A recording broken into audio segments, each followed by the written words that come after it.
এখন আর আগের মতন 25 ডিসেম্বরে ঠান্ডাও পড়ে না, আনন্দও হয় না। তো কেকের দোকান পুরো ক্রিসমাসের জন্য বেলুন দিয়ে সাজিয়ে ফেলেছে। আর এই কেকটা বাবা দিয়ে গেছিল কালকে, চায়ের সাথে খেলাম।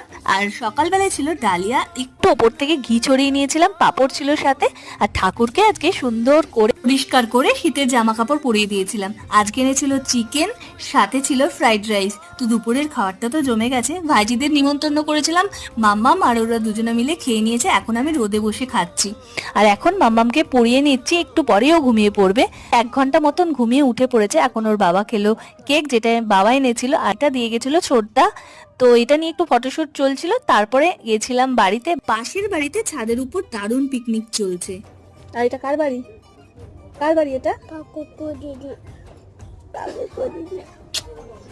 আচ্ছা, তুমি কেমন আছো? রুদ্রবাবুকে নিয়ে গেছিলাম, দিতে এলাম, এসে চা খেলাম। দেখা হচ্ছে পরবর্তী ভিডিওতে। টাটা।